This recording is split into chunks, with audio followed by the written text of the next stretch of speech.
So Walmart has set itself up as the puppet master between Canoo and Amazon. This is a really fascinating development over the news that we found yesterday about the deal between Canoo and Walmart. So welcome back to All Cars Y'all. I'm John, and you know I love to follow Canoo. I'm bullish on this company, kind of, but they've been beset with bad news. And so yesterday what we found out is that Walmart and Canoo had come to an agreement where Walmart was going to buy 4,500 of their Canoo electric delivery vehicles with an option up to 10,000.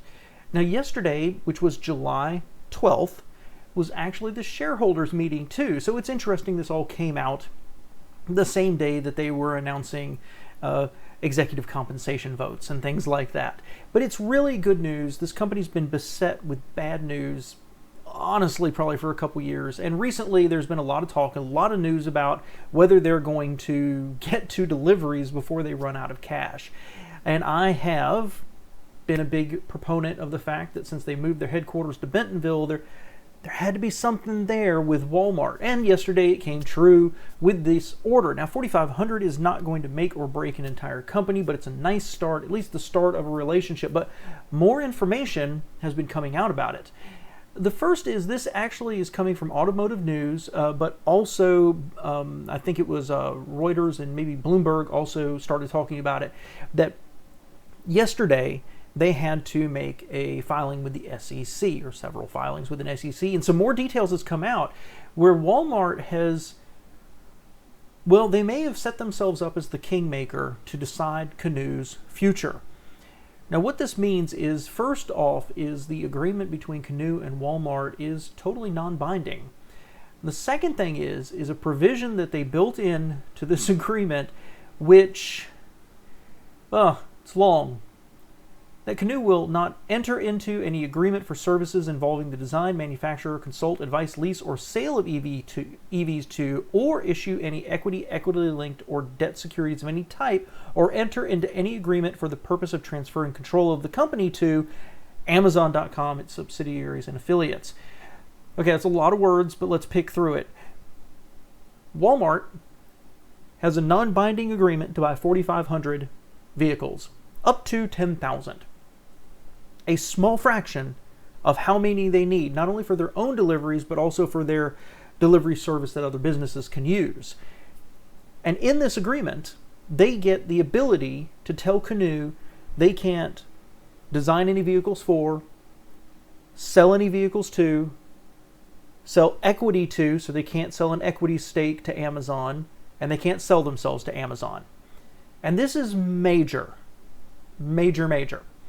because Amazon has an agreement with Rivian for 100,000 units, 100,000 vehicles, and they took an 18% interest in the company. So you can see what Walmart's trying to do here. They're playing chess with Amazon on the home delivery, the last delivery mile, and they are trying to lock up Canoo into their own infrastructure. But they're doing so without a major purchase in equity and without guaranteeing any orders. So whereas Amazon actually invested in Rivian, Walmart only has the option to buy. Because another part of this agreement is that Walmart has a warrant to buy up to 61.2 million shares over a 10-year period at a price of $2.15 a share, vesting it immediately with 15.3 million common shares.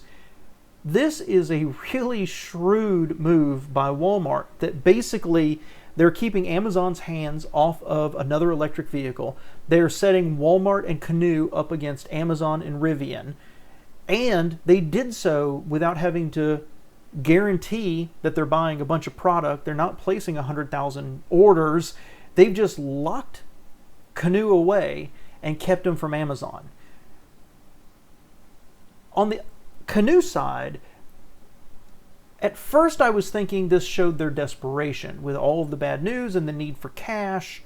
Maybe this showed just what a weak position they were in, but I don't know. I don't think it's the best agreement in the world for them, but saying you can't design a product and sell it to Amazon and you can't sell yourself to Amazon, Well, I think Canoo still has a lot of other options out there in terms of delivery services, like I mentioned yesterday, FedEx and UPS, and certainly all of the consumer products they've been talking about. It's still a good move for Canoo. It shores them up. It finally gives them some good news to talk about. But this is, in my mind, such a shrewd move for Walmart to basically create their own little captive EV manufacturer with essentially no real investment needed. Pretty impressive. Undercuts my feeling yesterday of what a positive move it was and the partnership, because Walmart seems to be getting a lot out of the deal. Canoo manages to get a minor breath of fresh air. Let me know what your thoughts are below, guys.